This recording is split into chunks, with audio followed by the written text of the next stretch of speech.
Hey guys, today we're going to be talking about Absolutism, Enlightenment, and Revolution. This is going to start our new unit, Chapter 5, and to begin we're going to look at Section 1, the Spanish Empire. Now before we begin, just a reminder, you can follow me on Twitter at whereisbishop or email me at whereisbishop@gmail.com if you have any questions. And also for bonus points, you always ask where is Bishop. Today we have an image up here in the top left of the screen. That is your clue, and it will be in most of the slides, so don't worry. And the last slide will have it large, so you'll be able to tell me. So anywho, back to Absolutism, Enlightenment, and Revolution. Before we talk about Spain specifically, we need to look at the definitions here. We have three definitions: absolute, monarch, and absolute monarch. First, absolute, all-powerful. That means they have all the power. And who's they? The monarch, the king, queen, ruling person, or leader. This can also be a prince or princess. And you put it together, you get absolute monarch, all-powerful. Now to begin, we see here, and I've circled on the left in dark blue, the lands that Spain had taken over. So Spain is in the middle. It's kind of like a brownish, purplish color here. As we know, they go out and explore the world, and they're going to sail west, and everything in red is what they're going to take over. Basically, if this was a game of Risk, they own all of the Americas. And this is why today, in most of these countries, they speak Spanish, or at one time did. For example, we have Mexico here, Chile, parts of Argentina, etc. Overall, the majority of these countries today still speak Spanish.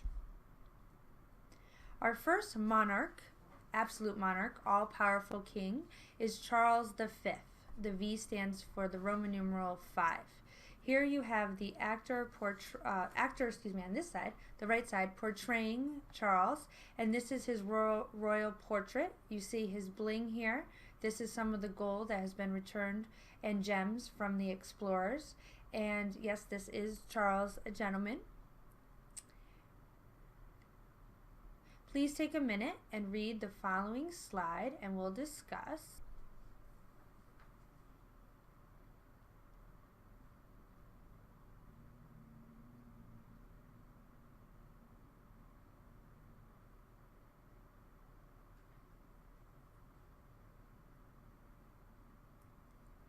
Okay, some key things here. Charles V is from Spain. That's obviously our topic for this section. And he is going to be given power, all the power in his nation and other parts of the world, not only because of exploration, but because of parts of the world such as Italy and Austria that Spain owns. He is focused on Catholicism, or Catholic, and he is going to be able to overcome Martin Luther and the Protestantism that we talked about in previous chapters. And upon his death or retirement, he's going to actually divide up his land, as you can see here, between his brother and son. And this is going to set a precedent for other absolute rulers or all-powerful leaders. And overall, this is why today we don't have many ruling monarchs or absolute monarchs, because their land was disseminated between too many people. So back to the slide. Some key words here are underlined. Please make sure you're aware of these. And again, if you have any questions or comments, you can jot these down, email, tweet me, or we can discuss more in class.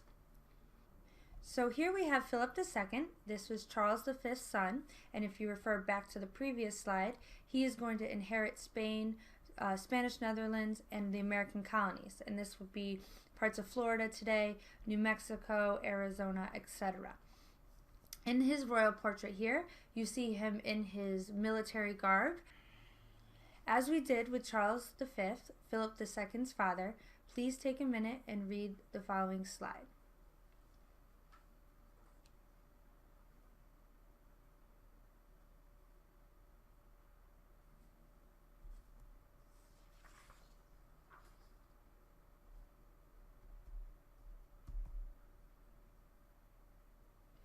Philip is going to continue the absolute monarchy or absolute rule over Spain. As you can see here, he's a bit paranoid or suspicious, and he's going to make sure that the money that they have gained from exploration is not taken over. He's actually going to take over Portugal, as you can see, the neighboring country, when the king dies without a son to take over, and this is going to expand the Spanish Empire. And this may be an issue because they were starting to get too large. Our last bullet here, Spain's land brought in tons of wealth. Mercantilism is another word that we learned previous in the year, where you have a piece of the pie or pizza and there's only so much to go around. So Spain realized this and they decided to take over Portugal, and the absolute monarch Philip II was in charge of this. So looking at our first bullet here, each shipload of treasure brought in was required to give king between a fourth and a fifth of cargo, which allowed Spain to have an army of over 50,000 soldiers. So Philip realized that his empire was expanding, still many issues with that, but he's going to try to pay for this by basically putting a tax on every shipload brought over by the explorers. So this is tying into the age of exploration, which we just finished up. Philip is going to be a defender of Catholicism no matter what, and he is going to build the Spanish Armada or Navy to fight not only for money and Spanish conquest, but also to spread Catholicism. So Philip is following the 3 G's, gold, glory, and God, for his explorations. The numbers here, 1, 2, and 3, explain why Philip is going to turn his armada or navy fleet north towards England, because he feels that they have betrayed the Catholics and they need to be punished, and he is actually going to go and try to defeat Queen Elizabeth I. She is going to defeat his armada with her fleet, and the English weather is going to help her out with this. You can see here are the 2 monarchs. Philip II of Spain is on the left, and Queen Elizabeth I of England is on the right, and here is an artist's rendition of the battle.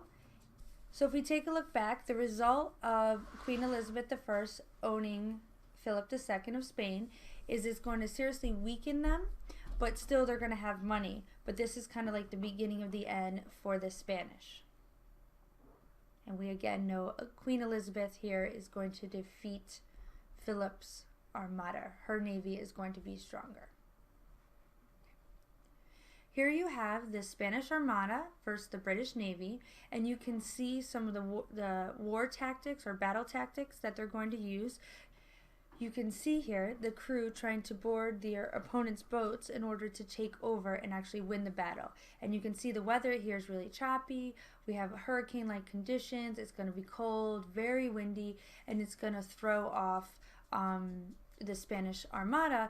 They're not used to this type of weather and battle tactics at sea, where the British are and the British English, etc., are used to this type of weather conditions. Now with this slide, another reason of Spain's downfall is you have a new vocab word called inflation. You can see this here, and it's the decline in value of money. So as time goes on in Spain, their money became less and less. So what would buy something for $1 one day would cost $2 the next day. So there's a couple reasons for inflation. This is happening in countries even today. You have population growth, and the rise in demand of goods is going to allow merchants to raise the prices. So for instance, a new pair of shoes comes out, it may be $100. Everybody starts liking them, wanting them. Now they can raise the price to $200 because they know they can get it. And this is going to cause inflation. Another issue is to pay for some of these battles and the loss of territory. Spain is going to actually try to target people, and here are 2 examples. For number 1, under taxes, they're going to try to raise taxes on the poor, and then the nobles don't have to pay. Very similar to our tax system today, the poor pay more than the rich. As a result, the tax burden is going to fall on lower classes, which mean they're going to stay poor. So the reason we don't necessarily have a Spanish Revolution or a Spanish massive change is because we do not have a middle class. In Spain, and even arguably today, you have a wealthy, rich class with a small population, and then everybody else is relatively poor.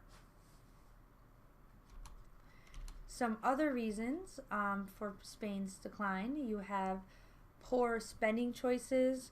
The Spanish are going to just make very expensive, elite, exquisite items, and people can just get them anywhere else. So it's like Coach purses. Some people want to spend a lot of money and spend a couple $100s, or you can just go to Kohl's and buy a nice purse for relatively cheap costs. Same thing's going to happen here. Continuing on.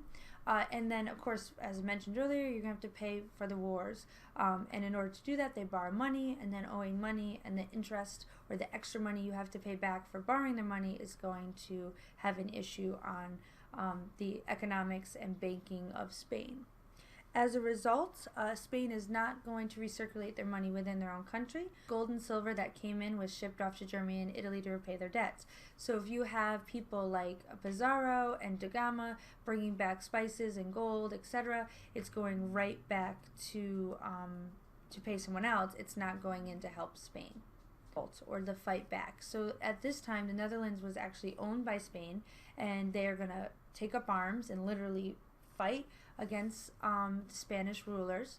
And one of the main reasons is, as you can see here, number 2, they are Protestant, where we know that Spanish Philip II is devout or dedicated to Catholicism or being Catholic. To fight back, Philip is actually going to raise taxes and send in troops, and he's actually going to kill 1,500 Protestants, or people revolting against him that do not believe in Catholic religion. And this is going to continue on for 11 years, and the Dutch will finally get their independence. Okay, we're almost done. I know this is a lot of new information, and this is why we're doing the video, so you can always go back and review. So take a minute here. To wrap up, we're going to focus on absolutism in Europe and how absolute monarchs, or all-powerful kings and queens, are going to rule. Again, as you can see in bullet A, absolute monarchs are kings or queens who held all the power within their state boundaries. Their goal is to control every aspect of your life, from food, culture, money, even to what you wear. The reason many people originally did not go against these absolute monarchs was because of divine right. They believed that God created them, and they actually represented God on earth. So you wouldn't go against them because you'd be going against God. As time goes on, absolute monarchs are going to centralize their power or authority in growing cities. And this can be seen in London, Paris, Rome, and many other cities in Europe. Ironically, the middle class that do form in other countries, such as France, are going to typically side with the monarchs. Many historians believe this is true because they feel that one day they will be honored or part of the monarchs or absolute rulers' royal court. As a result, absolute monarchs are going to alter Europe's future and eventually help bring about massive change. Many people are going to revolt against these absolute rulers and actually go against God's representatives, and this is going to cause the French and American Revolution. For this unit, we will be focusing on the French Revolution. As a guiding question, we will be answering at the end of our unit, why did the common everyday citizen say enough is enough and fight back against these absolute monarchs? Here is the larger image of where I am in this video. This will be an important landmark in future lessons. If you feel that you know where this is, please tweet me or email me at the following locations. Thank you for watching.